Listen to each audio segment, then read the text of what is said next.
10 hari gencatan senjata Amerika Serikat Iran, jutaan warga Iran di berbagai wilayah tetap turun ke jalan setiap hari. Warga Iran mengaku siap mendukung apapun keputusan pemimpin tertinggi mereka, Mojtaba Khamenei.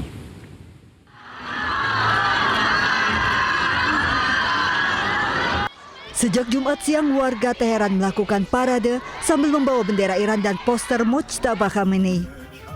Parade didominasi kaum perempuan Iran unjuk serta dalam kampanye pengorbanan untuk Iran dan dukungan kepada pemimpin tertinggi mereka, Mojtaba Khamenei.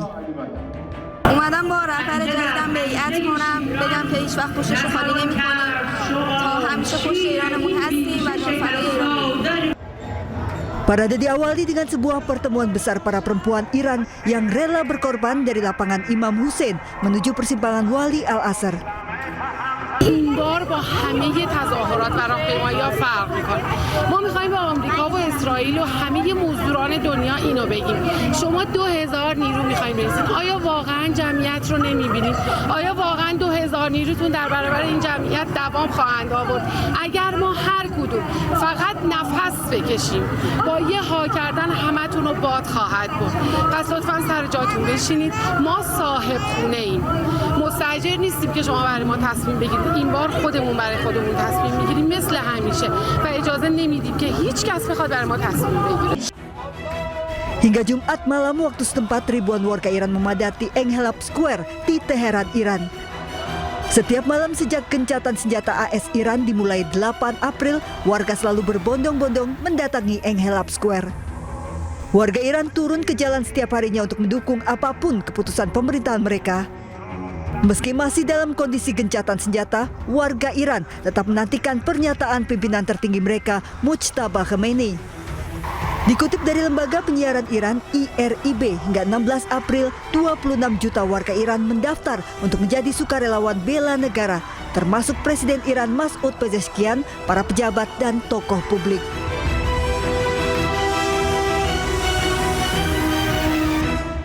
Ya, pemirsa, lalu bagaimana situasi terkini di Iran usai gencatan senjata berlaku selama 10 hari ini? Dan sudah bersama kami Haryati, warga negara Indonesia di Iran. Assalamualaikum, selamat malam waktu Jakarta, Bu Haryati. Waalaikumsalam Mas Juno, selamat siang waktu Iran. Baik, Ibu, terima kasih sebelumnya sudah bergabung bersama kami. Kalau tadi kita lihat beberapa berita mengenai Iran dan juga rakyat yang turun ke jalan untuk mendukung keputusan apapun itu di pemerintah Iran. Bagaimana, Bu, sebenarnya keadaan di sana saat ini, Bu? Ya, untuk kondisi saat ini relatif aman seperti biasanya, tidak ada perubahan kecuali mungkin ya harga bahan pokok naik ya. Cuman itu bisa semuanya dikendalikan oleh pemerintah karena diberikan kartu atau uang belanja ya dari pemerintah, pihak pemerintah. Begitupun juga terhadap warga negara Indonesia yang ada di Iran ataupun warga di luar, bukan masyarakat Iran, itu diberikan bantuan oleh pihak-pihak tertentu. Seperti itu, Mas. Baik. Jadi semuanya bisa terkendali dengan baik. Kalau aktivitas sehari-hari, Bu, adakah yang berbeda, Bu, di tengah memang gencatan dan juga ancaman katanya nanti Rabu kalaupun tidak ada kesepakatan lagi Trump akan menyerang, Bu?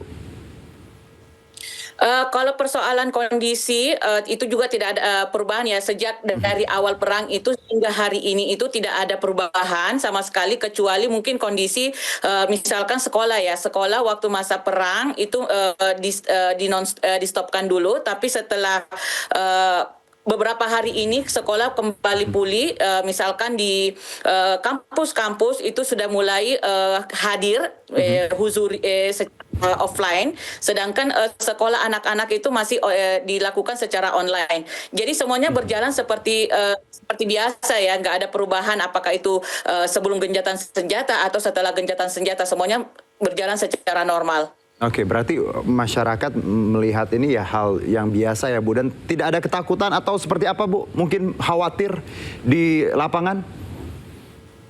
Ya, kalau persoalan khawatir, karena saya tiap malam hadir ya di di kumpulan masyarakat untuk memenuhi jalan, itu saya melihat bahkan tidak ada rasa ketakutan ya, justru mereka kayak menganggap sebagai sebuah menghadapinya secara santai ya. Mereka menunjukkan kekuatan mereka bahwa kami tidak merasa takut apapun itu, apakah ultimatum ataukah tekanan dari Amerika dan yang lainnya, itu mereka merasa tidak takut. Bahkan dalam posisi bom itu ada, mereka tetap hadir di tengah-tengah di jalanan bersama masyarakat yang lainnya. Bahkan ketika mereka di tengah kumpulan masyarakat kemudian bom itu ada, bahkan mereka berteriak dengan Allahu Akbar. Jadi kita sudah tahu bahwa sikap ataupun keberanian orang masyarakat Iran itu ada ya, sehingga sulit untuk mengatakan bahwa dia merasa takut atau merasa was-was. Justru kita orang luar negeri ini merasa wow melihat keberanian mereka, dari tingkat anak-anak hingga nenek-nenek itu hadir di jalanan. Berarti masyarakat sangat tadi ya Bu ya, sangat stick pada komitmen tadi mendukung pemerintah dan membela tanah air ya Bu ya. Dan Ibu tadi menyebutkan tiap malam tadi berkumpul bersama warga Iran dan tadi memang menyuarakan dukungan untuk pemerintah Bu. Dari ketika Ibu berkumpul dengan warga lokal setempat Bu, tentunya mereka akan ada diskusi, ngobrol dengan Ibu. Apalagi mungkin Bu Haryati bukan warga sana. Adakah hal-hal yang mereka kadang bicarakan Bu? Mungkin bertanya soal Indonesia atau apapun itu Bu?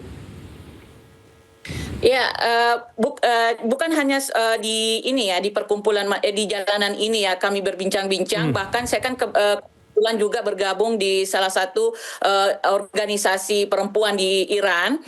Itu kami selalu berkoordinasi ya tentang bagaimana kabar di maksudnya beberapa negara bergabung di organisasi perempuan ini, itu kami saling berkoordinasi apa yang terjadi di luar dari negara Iran, dan kami menyampaikan hal-hal tersebut termasuk apa yang terjadi terhadap di Indonesia, kondisi Indonesia, sikap Indonesia terhadap politik Iran dan seterusnya. Dan salah satu yang saya sampaikan juga itu ya bahwa mungkin masyarakat Indonesia itu mungkin pemerintah Indonesia mungkin sudah diketahui secara keseluruhan bahwa mendukung Amerika, tapi masyarakat Indonesia itu sendiri semuanya mendukung Iran yang sedang posisinya dalam keadaan terzalimi. Bahkan saya menyampaikan baru saja kemarin mereka meminta konfirmasi soal donasi ya. Mereka meminta penjelasan saya bahwa ini apa sebenarnya, kenapa ada donasi. Saya menyatakan bahwa selama ini masyarakat Iran sejak di awal perang terjadi, mereka menuntut adanya penggalangan donasi untuk membantu masyarakat Iran, membantu pemerintah Iran. Karena ada desakan dari masyarakat Indonesia, sehingganya kedutaan Iran yang ada di Indonesia itu membuka rekening secara resmi, dan hingga 18 April kemarin itu sudah terkumpul 9 miliar ya rupiah. Nah, itu saya sampaikan bahwa ketika didolarkan itu sampai 500 hingga 600 juta dolar ya. Nah, itu mereka sangat salut ya, sangat. Bahkan bukan cuma itu ya, bahkan organisasi Indonesia yang ada di sini itu juga membuka posko-posko untuk sebagai bentuk dukungan secara psikologis dan kepada masyarakat Iran. Iya, Ibu, saya sepakat Bu bahwa memang mungkin kalau kita lihat kebijakan atau mungkin ya pemerintahan yang dekat dengan Amerika seperti itu ya Bu. Tapi percayalah bahwa rakyat Indonesia yang seperti Bu Haryati sampaikan sangat mendukung Iran. Karena kita bicara bukan soal agama atau hal-hal lain, tapi kebenaran ya Bu, dan kemanusiaan itu yang menjadi sikap Indonesia. Dan saya terima kasih untuk Ibu Haryati karena Ibu menyampaikan bagaimana mayoritas masyarakat Indonesia melihat perang ini. Terima kasih sebelumnya Bu. Nah, kalau kita bicara mengenai tadi wanita dan senjata, saya juga lihat liputan sebelumnya Bu, bagaimana saudara-saudara kita ya di sana, pawai seperti khususnya kaum perempuan membawa senjata. Ini ada apa Bu? Apa maknanya dan simbol apa ini Bu? Ya, ya. Kalau kita melihat ya bahwa fenomena ini sering disalahpahami ya jika hanya dilihat secara permukaan ya. Ketika warga termasuk perempuan turun ke jalan dan menunjukkan simbol kekuatan, itu bukan sebenarnya aksi spontan ya. Itu adalah pesan politik sekaligus pesan psikologis ke dunia internasional. Pesannya menurut saya sangat jelas ya. Konflik ini bukan hanya urusan militer, tapi urusan seluruh lapisan masyarakat. Jadi ketika berbicara tentang lapisan masyarakat, artinya itu berbicara baik laki-laki ataupun perempuan, baik itu anak-anak, remaja, dewasa, semuanya memiliki hak untuk ikut terlibat dalam hal ini.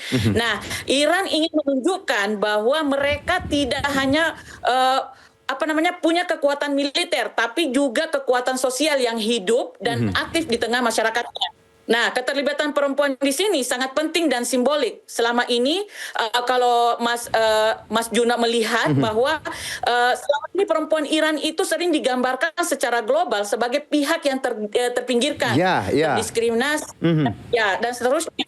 Tapi yang ingin mereka tampilkan adalah realitas lain, bahwa perempuan juga punya peran strategis dalam menjaga, membentuk, dan mempertahankan bangsa. Dalam banyak narasi mereka, bahkan karena saya kebetulan jurusan perempuan dan keluarga ya, ketika saya di dalam kelas, itu kita mengkaji ya, bahwa perempuan itu bukan hanya sebagai posisi, sebagai pelengkap, tapi mereka itu adalah penguat utama ketahanan ideologis masyarakat. Sejak awal revolusi Islam Iran, mereka itu menjadi pionir dalam gerakan ini. Jadi mereka mengatakan bahwa mereka lah lahir generasi yang memiliki daya tahan, nilai dan keyakinan. Jadi ini bukan sekedar pakai senjata menurut saya ya, tapi bagian dari perang narasi global, menunjukkan bahwa masyarakat Iran termasuk perempuannya sadar, terlibat, dan memilih untuk berdiri bersama negaranya. Itu Mas Juno. Bu, satu menarik, Anda menyebut tadi perempuan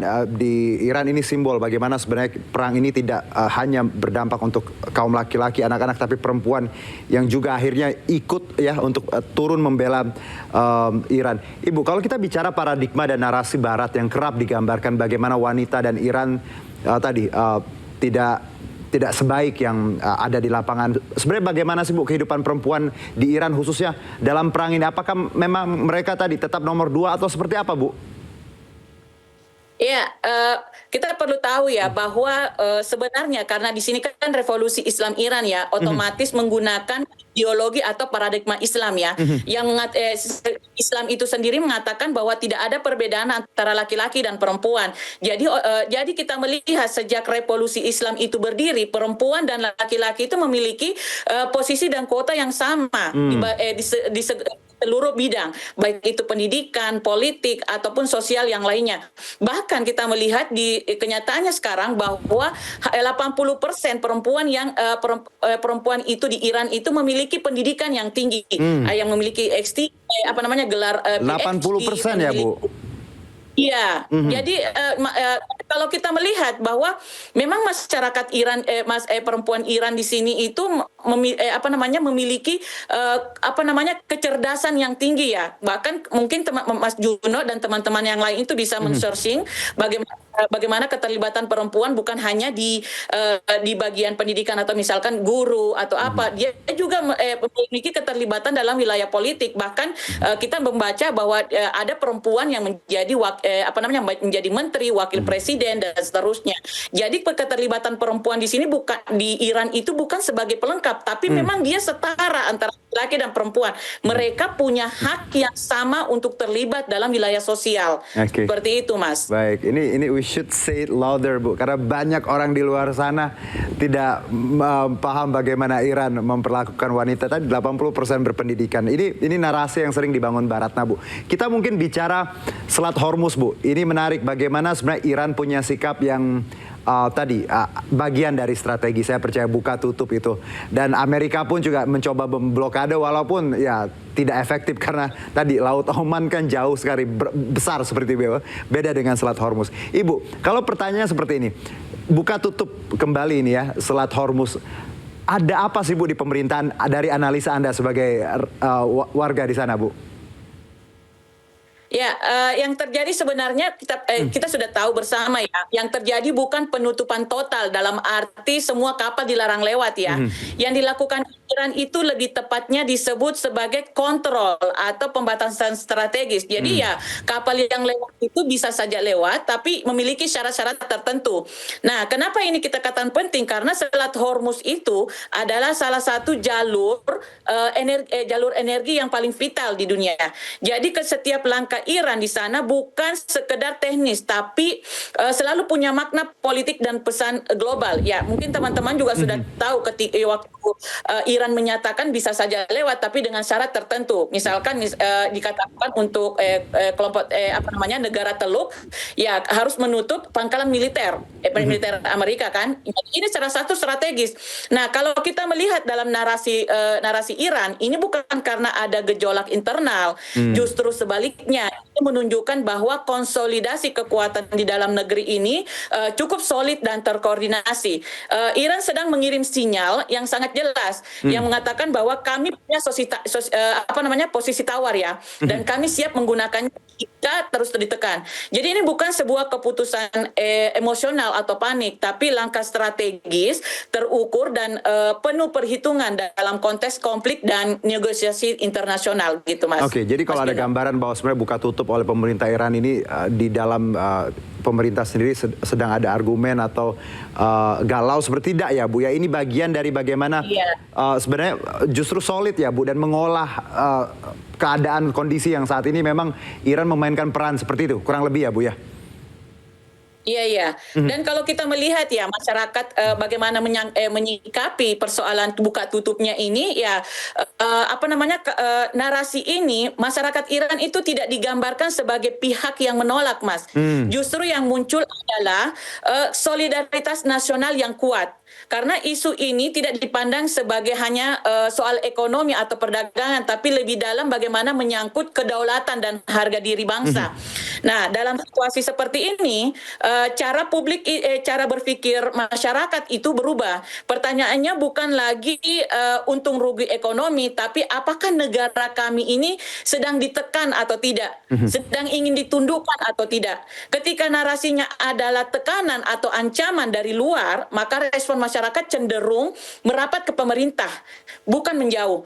Perbedaan pendapat itu tentu ada ya, wajar itu semua dalam masyarakat dunia itu. Dimanapun itu kita temukan ada perbedaan pendapat, tapi dalam situasi tekanan eksternal yang mengemuka adalah kepentingan kolektif bangsa di atas kepentingan individu. Nah, dan itu yang membuat dukungan publik terlihat tetap terjaga dan relatif solid gitu, Mas. Dan kita tahu bahwa masyarakat Iran itu memang memiliki ideologis dan nasionalisme yang tinggi. Jadi ketika negaranya ingin dikecam ataupun diberikan tekanan, otomatis mereka menjadi benteng bagi negaranya. Baik. Seperti itu, Mas. Ya, Bu, kita tahu bahwa Trump menyebut bahwa kalau nanti sampai Rabu tidak ada kesepakatan seperti itu dan Iran tetap menutup Selat Hormuz, akan ada serangan. Publik di Iran, warga sendiri sudah tahu ada ancaman ini untuk Rabu nanti, Bu. Dan sikapnya gimana, Bu? Ya, kalau menurut itu ya, masyarakat Iran itu sebenarnya dari awal, ini yang harus kita tegaskan bahwa dari awal itu sejak bahkan revolusi Islam Iran, sejak mereka mengatakan bahwa Amerika itu adalah musuh terbesarnya dan Israel itu adalah musuh terbesarnya, mereka tidak pernah merasa takut, entahkah itu hari ini ataupun besok, mereka sudah siap. Bahkan ketika mereka turun di jalan tiap malam hingga hari ini, itu menunjukkan bahwa mereka saat ini masih tetap berdiri dan bangun, bahwa mereka harus tetap menjaga negaranya. Jadi mereka tidak merasa takut akan ultimatum itu. Yang mereka mengatakan bahwa negara kami ini dipaksa tunduk, sementara dalam karakter bangsa Iran itu sikap dan tunduk pada kepada bangsa yang tidak adil atau yang menzolimi bangsa yang lain itu tidak akan mereka tuh pantang untuk tunduk seperti itu. Jadi ultimatum itu tidak mengubah sikap dasar masyarakat, sebaliknya itu justru mempertegas posisi mereka untuk tetap berdiri dan mempertahankan sikap, bukan mundur karena tekanan. Jadi ini bukan hanya soal diplomasi antar negara, tapi juga menyangkut psikologi kolektif dan harga diri sebuah bangsa, Mas. Baik, Ibu, terima kasih sekali untuk perbincangannya. Saya merasakan semangat yang luar biasa dari Ibu dan juga warga Iran untuk terus berjuang. Yakinlah bahwa kami saya sebagai manusia, kalau terus menggunakan logik, akal sehat, empati, pasti tahu mana yang benar dan salah. Tetap berjuang, Bu. Terima kasih banyak. Ya. Makasih Mas Yunus. Mungkin kalimat terakhir ya. Sedikit Bu, silakan. Sementara saya juga yang tinggal di sini, hidup di sini dan tiap malam bersama dengan masyarakat, saya sendiri yang merasa malu ketika merasa capek dan lelah melihat masyarakat ini sudah lebih 40 hari tapi mereka masih tetap bertahan. Iya, jadi kita merasakan bagaimana semangat mereka. Baik, makasih Bu. Mas Juno. Iya, sama-sama Bu. Ini tadi doa kita untuk semuanya, untuk perdamaian yang keadaan yang lebih baik. Terima kasih, sehat-sehat untuk Ibu dan semua yang di Iran. Terima kasih. Makasih. Ya, pemirsa, Presiden Amerika Serikat Donald Trump dalam wawancara dengan Fox News mengklaim bahwa perang dengan Iran hampir berakhir. Trump juga menyebut Iran sangat mendambakan kesepakatan dalam perundingan dengan Amerika Serikat. I had to divert because if I didn't do that, right now you would have Iran with a nuclear weapon. And if they had a nuclear weapon, you would be calling everybody over there, sir. And you don't want to do that. Well, you keep saying was. Is this war over? I think it's close to over, yeah. I mean, I view it as very close to over. You know what? If I pulled up stakes right now, it would take them 20 years to rebuild that country. And we're not finished. We'll see what happens. I think they want to make a deal very big. Iran menuntut agar Amerika Serikat dan Israel membayar ganti rugi. Tuntutan ini diajukan atas perang yang dilancarkan Amerika Serikat dan Israel terhadap Iran.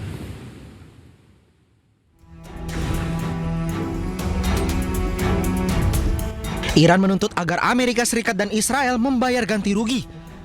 Tuntutan ini muncul atas perang yang dilancarkan Amerika Serikat dan Israel terhadap Iran.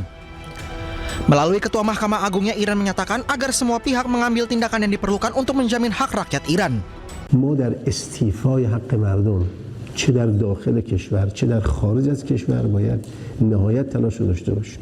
دادستان محترم کل کشور، معاون محترم امور بین الملل و دبیر حقوق بشر و همچنین رئیس مرکز وکلا و کارشناسان و مشاوران قوه قضاییه، اینها با هماهنگی و با تمام وجود در استیفای حق ملت ایران نسبت به این جنگی که آغاز کردن، این آغازگر جنگ بودن، به این متجاوزینی که هم خسارت‌های بسیار مادی و معنوی بر این کشور، بر این مردم وارد کردن، برای پیگیری حق مردم، اینا باید تمام تلاش خودشون رو با هماهنگی و با دستگاه‌های زیرربط دیگه انجام بدن. Tidak hanya itu, Iran menuntut agar pelaku kejahatan perang juga diadili dan dihukum. Tetap bersama kami pemirsa, Breaking News akan kembali usai jeda berikut.